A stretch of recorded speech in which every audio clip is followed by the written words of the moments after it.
నమస్తే, welcome to Khadri news. చూసే మీరందరూ కూడా ఇంత గౌరవంగా ఒక్క నిమిషం ఒక్క మాట నేను వచ్చినానంటే ఇంతమందిగా మీరు వందలాది మంది తరలి వచ్చినారు. ఎందుకంటే నా మీద గౌరవంతో నేను ఎక్కడ అలాంటి తప్పు ఎప్పుడు చేయలేదు, చేయను. ఆ గౌరవం దేవుడు కలిస్తే మీ అందరూ చెప్తే డబ్బు కదా పక్కన పెట్టండి, ఎంతైనా డబ్బు పెట్టి మీ అందరి కోసం ఏం చేయమంటే ఎలా చేయమంటే అలా చేయడానికి నేను సిద్ధంగా ఉన్నాను. నిజమైన అసలు వాల్యూనే ఉన్నదినా మన కరీం తాలూకాలో మనం తెల్ల పేపర్ గా ఉన్నాం. చాలా నేను సంతోషపడినా. కానీ ఈ ఆనిమిత్య లాంటి మనసున్న వ్యక్తి నువ్వు బాధపడకూడదు. నువ్వు ఈయన తీర్పిచ్చాడు, పైవాడు తీర్పిలేక మనకందరికీ పైవాడు ఉన్నాడు, భగవంతుడు అనేవాడు ఉన్నాడు. ఆయన తీర్పిస్తాడు, మంచి చెడ్డ అన్ని ఆయన తీర్పిస్తాడు. కాబట్టి మనము భగవంతుడికి మనము అనుసరించుకోవడం వల్ల భగవంతుడు అనేవాడు మన పాటు ఉన్నాడు. న్యాయమే జరుగుతుంది, ఇప్పటికీ అన్యాయం కాదు. నీళ్ళలో రాయలసీమ ఉంటుంది, న్యాయం ఉండదు ఇప్పటికీ. కాబట్టి నీ వైపు ఎప్పటికైనా న్యాయం ఉంటుంది, న్యాయంగానే ఉన్నావు. కాబట్టి నీకు న్యాయము ఎప్పటికైనా న్యాయం జరుగుతుంది. కాబట్టి నువ్వు బాధపడి ఇతరులు బాధపెట్టే కన్నా నువ్వు సంతోషం ఉంటే మేము సంతోషంగా ఉంటాము. వెళ్ళ నువ్వు ఎనీ టైం ఎప్పుడు ఫోన్ చేసినా ఎప్పుడు రమ్మనే వచ్చాను రెడీ. మేము నీ వెంట వచ్చేదానికి రెడీగా ఉన్నాం. ఎవరితో పని లక్ష మాటలు మాట్లాడుకునే చెప్తాది. మాకేం నువ్వు డబ్బులు ఇవ్వద్దా, మాకు అవసరమేదా, మేము ఉన్నతంగా ఉన్నాము, మా ఇబ్బందులు లేవు. వస్తాం కాబట్టి నీకు పని చేస్తాం. మేమేమి గతి లేకుండా బతకలా. ఆతుకుపోతే 500 ఇస్తాడు, మీ ఇద్దరు ఇస్తాడేమో ఎగ చూసుకునే పరిస్థితులు మాకు లేవు. 700 లేవు. సభకు నమస్కారం. మాజీ శాసనసభ్యులు అత్తర్ చాందాస్ అన్న గారి ఆధ్వర్యంలో గతంలో గవర్నమెంట్ టీడీపీ అధికారంలో ఉన్నప్పుడు గ్రామాన వాడన జన చైతన్య ఇంటికి తెలుగుదేశం పార్టీలో ఆ రోజు పనిచేసినాడు. కాబట్టి ఈరోజు తెలుగుదేశం పార్టీ కదిరిలో బతికింది. ఏదంటే ఆనాడే చచ్చిపోయింది పార్టీ. కాబట్టి అధిష్టానానికి 10 సార్లు మేము సొంతంగా పోయి కూడా చెప్పుకున్నాము, అయ్యా మైనారిటీ ఓటు బ్యాంక్ ఎక్కువ ఉంది, ఆడ కష్టపడి పనిచేసే వాళ్ళకి న్యాయం చేయండి అని చెప్పి చాలాసార్లు అడుగుతున్నాము. ఆ భగవంతుడు మాకు దయ చూపలేదు. కాబట్టి ఇప్పుడు కూడా చాందాస్ అన్న గారు ఏ నిర్ణయం తీసుకున్నా, ఇండిపెండెంట్గా పోటీ చేసినా, వేరే పార్టీకి పోటీ చేస్తే ఆయన అంటే ఉంటాము, ఆయన అంటే ఉంటాము, అవసరమైతే వాళ్ళు పోటీస్తాము.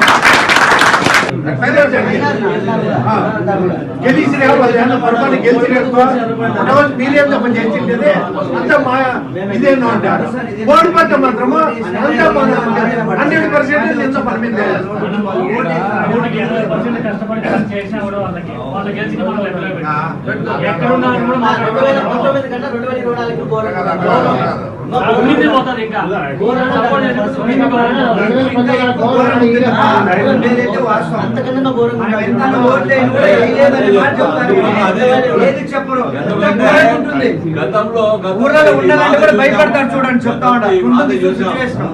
నీతి నిజాయితీగా ఆ రోజు అధిష్టాన నిర్ణయాన్ని మనం కట్టుబడి పనిచేస్తే కూడా, నాతో పాటు మీరు కూడా నిజాయితీగా పనిచేస్తే కూడా కనీసము మీ గ్రామాల్లో మీ పంచాయతీలో మీకు పరిగణలో కూడా తీసుకోకుండా ఊరికి నామమాత్రపు పనులు చేపించుకొని మళ్ళీ ఓడించినారని చెప్పి ఒక నెపం కూడా మా మీద వేసి రాసిచ్చాడు.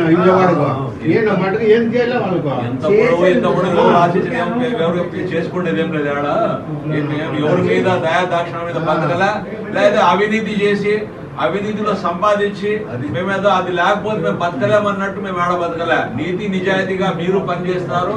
ఎమ్మెల్యేగా ఉన్నప్పుడు గ్రామాల్లో పని చేస్తే కూడా నీతి నిజాయితీగా మీరు పనిచేస్తారు. కాబట్టి ఈ రోజు మా పార్టీలకు అతీతంగా మీతో పాటు నాకు కూడా గౌరవిస్తున్నారంటే మీరు చేసిన నీతి నిజాయితీగా చేసిన పనులే ఈ రోజు నాకు కూడా ఈ రోజు దేవుడు కాపాడుతున్నాడు. కాబట్టి మీకు ఎవరైతే నమ్ముకొని నాకు పని చేశారో మీ నమ్మకాన్ని ఎప్పుడు కూడా నేను గౌరవిస్తాను. నాకు 5 ఏళ్ల పాటు మీరు నాకు కన్నుకు రెప్పలా మీరు కాపాడుకుంటూ వచ్చినారు. కాదని ఉన్నాడు కొడుకు మాదిరి ఏదైనా ఉంటే అది అట్లాగా చంద ఇట్లా చేయమంటాడు. సోమలాన్న ఉన్నాడు, ఆయన కూడా నేను ఆయన కొడుకు మాదిరిగా ఆయన ఏదైనా ఉంటే ఇట్లా కాదు జన్మశ ఇట్లా చేస్తామని అంటే మీ అందరి అభిప్రాయాలకు అనుగుణంగా 5 ఏళ్ల పాటు మీకు ఎన్ని ఇబ్బందులు కష్టాలైనా కూడా మీ ఇబ్బందులు కష్టాలు మిగిమింగి నాతో పాటు పనిచేస్తున్నారు. కాబట్టి నేను కూడా మీకు అండగా ఉంటాను ఎప్పుడు కూడా. దాంట్లో ఎలాంటి అనుమానం లేదు. కానీ గతంలో 2019లో కూడా ఇదే విధంగా అవమానపడి పని చేస్తే కూడా చేయలేదని, అదే విధంగా మా వాళ్ళకి ఎక్కడ కూడా మన పంచాయతీ మన గ్రూపులో ఉండే మనం ఎవరైతే మనం ఉన్నాం పార్టీ కోసం పని చేస్తామో పని చేస్తే కూడా కనీసం మాకు పరిగణన కూడా తీసుకోలేదు. ఆ గ్రామాల్లో ఏదైనా మంచి చెడ్డ పని చేయాలంటే కూడా.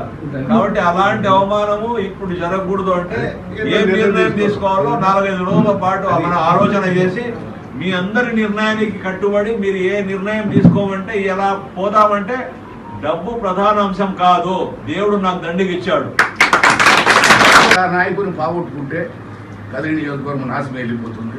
ప్రతి ఒక్కరూ ఆలోచన చేసి ఫ్రెండ్స్ కానీ కావాల్సిన వాళ్ళు కానీ అన్నదమ్ములకు కానీ దాయాదులకు కానీ ఆ కుటుంబానికి ఉండే గౌరవము, డెవలప్మెంట్ చేసిన పనులు, వాళ్ళకు ఉండే విజేత వినయము అవన్నీ మనం పబ్లిక్లో తీసుకుపోయి ఇప్పుడే కాకపోయినా ఇప్పుడు అనుకున్నట్టుగా ఉండబడి ఆవేశంలో బాధలో ఇప్పుడే నిర్ణయం తీసుకునే కంటే తీసుకున్నా కూడా ఆయన వెనకంబడి పని చేసినా ఆయనకు ఉండదు గుర్తింపు, మనకు ఉండదు. దయచేసి ఇది ఆలోచన చేసి ఎంత ఓపిక పట్టినా చేయించని పని యుద్ధానికి ఆపేదానికి మాత్రం ఎటువంటి పరిస్థితుల్లో కాదు. దయచేసి ప్రతి ఒక్కరూ ఆయన సహకరించి మనం ఇది చేస్తామని నాకు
ఫ్యాన్ గోట్ వెళ్ళమ్మా, ఫ్యాన్ గోట్ వెళ్ళదండి. ఫ్యాన్ గోట్ గోట్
వ్యక్తిగతంగా నేనే తీసుకుంటానని కూడా తెలియజేస్తున్నాను.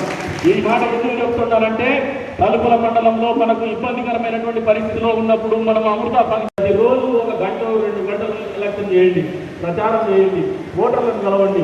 అది ఎన్నికలు నిర్వహించుకోవడం కానీ పెద్ద ఆఫీస్ తీసేసి ఆఫీస్లో వచ్చేసి జనాలు కూర్చొని మన బూత్ అనేదే మన ఆఫీసు, మన బూత్ అనేదే మన యుద్ధం చేస్తున్నటువంటి క్షేత్రం. అది ఆ యుద్ధ క్షేత్రంలోనే మీరు పరిమితం కానీ మీ ఆలోచన చేసుకోండి. మీ శక్తిని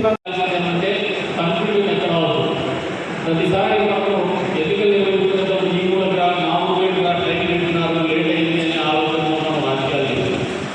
అటువంటి కన్ఫ్యూజన్ లేకుండా ప్రశ్నతో ముందుకు పోవాల్సినటువంటి బాధ్యత మనకి ఉందని చెప్పేసి కూడా ఈ సందర్భంగా తెలియజేస్తున్నారు. మనకు సరైన ఎంతవరకు అవసరమో అంత మించే సమయాన్ని మనకు అందుబాటులో తెచ్చిందని చెప్పేసి కూడా ఈ సందర్భంగా తెలియజేస్తున్నారు. కాబట్టి ఈ కార్యక్రమాన్ని సజావుగా నిర్వహించుకోవాల్సినటువంటి బాధ్యత మన మీదే ఉందనేది మీరు అందరూ మర్చిపోవద్దని చెప్పేసి కూడా ఈ సందర్భంగా కోరుతూ ఉన్నారు. మీరు ఆలోచన చేయాల్సింది ఏంటంటే 18 అంటే 2 నెలల క్రితం 1 రోజుల పాటు సమయం నుంచి నోటిఫికేషన్ విడుదలవుతుంది. తర్వాత నామినేషన్ 15 రోజులు 25 రోజులు ఉంది, 26 ఉంది. తర్వాత 29వ తారీఖు ఎవరైనా ఇంట్రాయల్స్ ఉంటే అది పూర్తి కాబట్టి 30వ తారీఖు నుంచి ఎవరెవరు క్యాండిడేట్ అనేది తుదిజాడిగా మొదలవుతుంది పోటీలో ఉన్నటువంటి అభ్యర్థులు. మరి పోలింగ్ డేట్ వచ్చేసి 11వ తారీఖు అంటే దాదాపు 13 రోజుల ముందు అంటే ఒక 48 అవర్స్ వరకు ప్రచార కార్యక్రమం పూర్తి అవుతుంది. అంటే 10వ తారీఖు పూర్తి అవుతుంది. 10వ తారీఖు పూర్తి అవుతుందంటే ఈ రోజు నుంచి 50 రోజుల సమయం మన దగ్గర ఉంది. ఈ 50 రోజుల సమయంలో మనం పూర్తి స్థాయిలో ఎన్నికల ప్రచార కార్యక్రమం నిర్వహించుకునేటువంటి పద్ధతి నామినేషన్ ప్రక్రియ మొదలైన తర్వాత బూత్ కమిటీల ఆధ్వర్యంలో మాత్రమే పనులు జరుగుతాయి. ఎవరు కూడా ఆఫీస్ దగ్గరికి వచ్చి కూర్చునేది పని జరగకుండా సిస్టమేటిక్గా ఖచ్చితంగా కమిటీలు ఉంటాయి. ప్రతి బూత్ కమిటీ కూడా ఒక అబ్జర్వర్ పెడతాము. ప్రతి బూత్ కమిటీ కూడా ఏ రకంగా కార్యక్రమాలు నిర్వహించుకోవాలో మాకు పద్ధతి ఉంది. ఆ సిస్టమేటిక్ అని మేము మీతో మళ్ళీ వ్యక్తిగతంగా కూడా ప్రతి బూత్ కమిటీతో కూడా మాట్లాడతాం. అంతేకాదు ఈసారి ఎన్నికలు నిర్వహించుకోవడం అనేది పూర్తి స్థాయిలో నా పర్యవేక్షణతోనే నేను వ్యక్తిగతంగా అన్ని కూడా పరిశీలన చేసుకునే ఎన్నికలు నిర్వహిస్తానని చెప్పేసి మీకు అందరికీ సందర్భంగా తెలియజేస్తాను. ఇప్పటికి మీరు ఆలోచన చేస్తే నా భార్య దాదాపు 20 రోజుల నుంచి పట్టణ ప్రాంతంలో ప్రచార కార్యక్రమం చేస్తా ఉన్నాం. నేను కూడా తలుపుల మండలంలో ఏదైతే మనం కార్యక్రమం మొదలు పెట్టాలా మంచి రోజులని చెప్పేసి ఆలోచనతోనే మొదలుపెట్టాం మంత్రిని చూసి. ఈ రోజున ఈ కార్యక్రమం ఎందుకు నిర్వహించుకుంటామంటే ఈ ప్రచార కార్యక్రమం అనేది ఇక ఈరోజు అసలు మంది 4 మంచిగా ఉందని చెప్పేసి చెప్తా ఉన్నారు.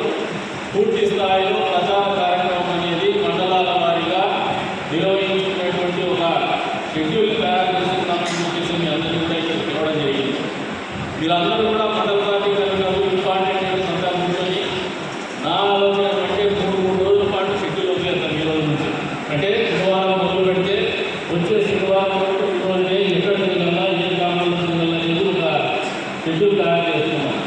ఆ 3 రోజుల కంటే ముందే బుధవారం నుంచి శనివారం దాకంటే శుక్రవారం రోజు మళ్ళీ శనివారం నుంచి ఆదివారం సోమవారం మంగళవారానికి ఏదైతే 3 రోజులు ఉంటుందో ఆ 3 రోజులు ఏ మండలంలో పర్యటిస్తాం, ఏ గ్రామాల్లో పర్యటిస్తామని మీరందరూ కూర్చొని మాట్లాడుకోమని చెప్పేసి అందరూ ఇంపార్టెంట్ నాయకులు కూడా మీరందరికీ కూడా తెలియజేస్తాం. ఈ ప్రచార కార్యక్రమం అనేది ఒక ఆర్గనైజింగ్ సెక్టర్ కాకుండా మామూలుగా మన దగ్గర ఏం జరుగుతుందంటే ప్రతి ఎన్నికల్లో కూడా మనకు సగం ఉండేది కాదు. ఎన్నికల్లో అభ్యర్థిత్వాన్ని ప్రకటించడానికే చివరి నిమిషం వరకు వేసుకునేటువంటి పరిస్థితుల్లో మనం రాజకీయాలు చేసినాం. ఈసారి మనకు సరైనటువంటి సమయం మనకి పార్టీలో ఇచ్చిందని చెప్పేసి కూడా ఈ సందర్భంగా తెలియజేస్తా ఉన్నాం.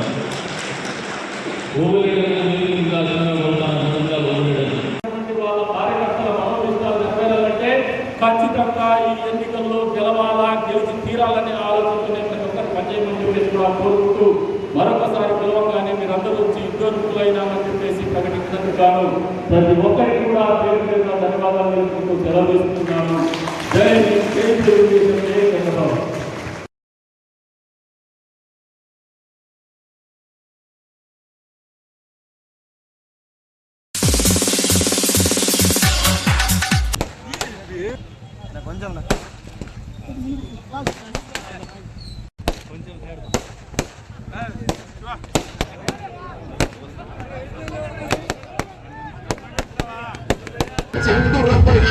ఎందుకు వెళ్ళదు కాదు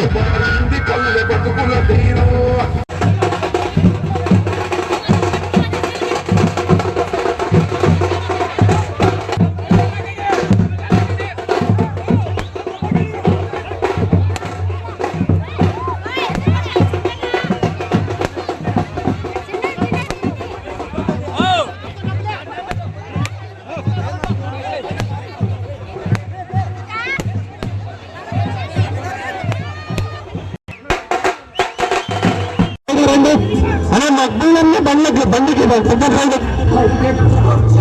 అది బూసెట్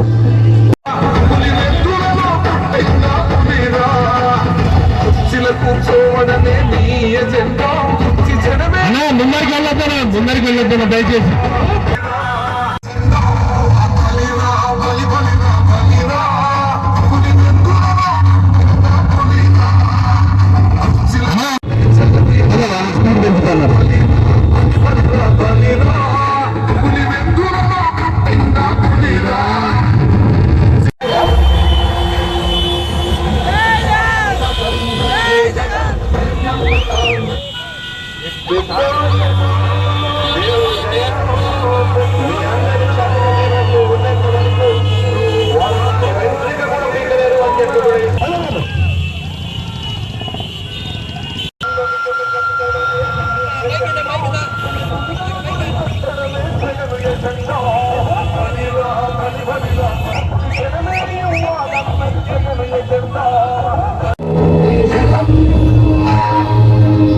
బాబా మీరు వెళ్ళొద్దమ్మా, అన్ని వెనకరండి. వాటిల్లో ఉంటుంది క్లియర్ గా. స్పీడ్ కదమ్మా, కొద్దిగా స్పీడ్ కదా, కొంచెం స్పీడ్ కదా. ఈ ఊర్లలో వస్తాం ఎక్కడ స్టార్టింగ్ ఉంటుంది స్టార్టింగ్.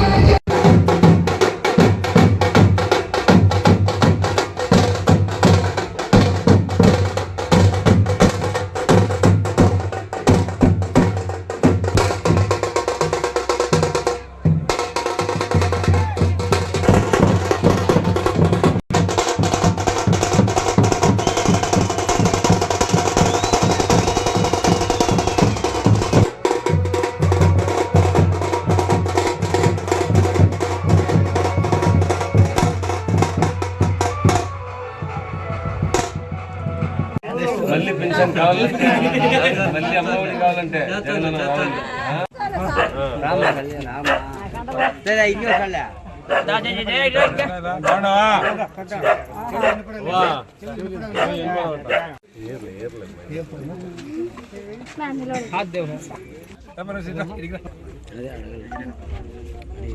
అమ్మా మీ ఇంటి నుంచి ప్రచారం స్టార్ట్ చేస్తున్నాం మేము.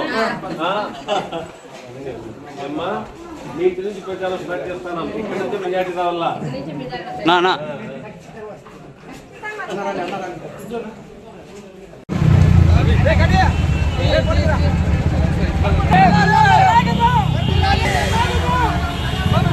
కాన్పోతే జగనన్న వస్తేనే సంక్షేమం ఉంటుంది. మేమంతా జగనన్న ఓటేయాలా, జగనన్న మళ్ళీ ముఖ్యమంత్రి చేసుకోవాలా మేమంతా.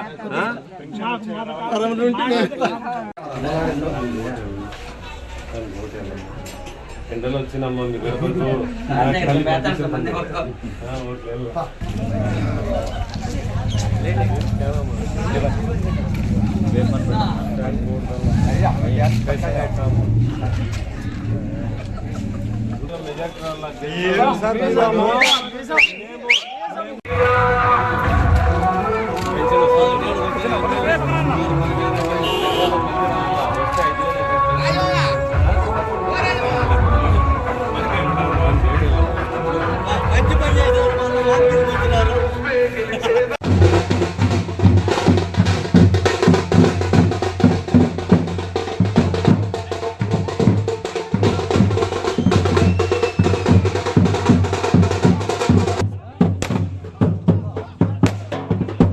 ప్రచార నిమిత్తం తలుపుల మండలం వెంకటవారిపల్లికి రావడం జరిగింది. తలుపుల మండలంలో ఇది దేవుని మూల కాబట్టి తలుపుల నుంచే ప్రచారం మేము స్టార్ట్ చేసినాము. 1000 బైక్లతో బైక్ ర్యాలీ చేసి ఈ ఉత్సాహం చూస్తుంటే యువతలో కానీ ప్రజల్లో కానీ ప్రజలు చెప్తున్నారు, ఇక రావనవసరం లేదు, మీరు మెజారిటీ తలుపుల నుంచే స్టార్ట్ అవుతుంది మీకు అని.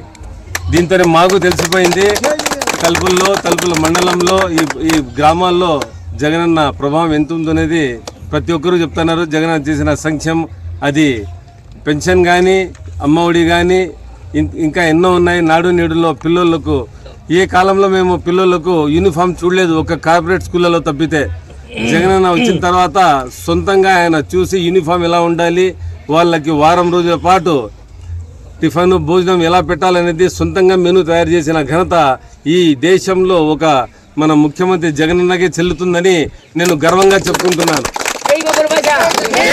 ఎన్నికల్లో ఈ గ్రామ ప్రజలైతే ఏమి, తలుపుల మండలం అయితే ఏమి, కదిరి నియోజక ప్రజలు ప్రతి ఒక్కరూ ఫ్యాన్కు ఓటు వేసి జగనన్నను మళ్ళీ ముఖ్యమంత్రిని చేసి నన్ను అసెంబ్లీకి పంపాలని మరియు శాంతమ్మక్కకు పార్లమెంటుకు పంపాలని మిమ్మల్ని అందరికీ నేను హృదయపూర్వకంగా మనవి చేసుకుంటూ ఒకే ఒక మాట లాస్ట్లో చెప్పదలుచుకున్నాను.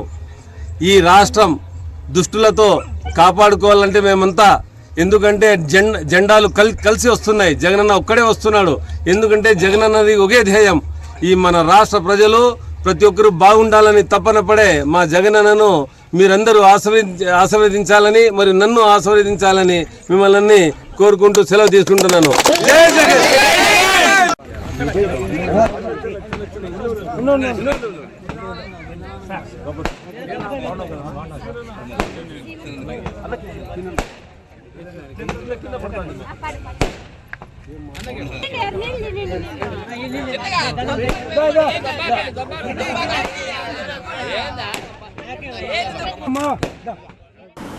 ఇదే ఇప్పటివరకు నా అప్డేట్స్. మరిన్ని అప్డేట్స్ కోసం చూస్తున్నానండి ఖాద్రి న్యూస్.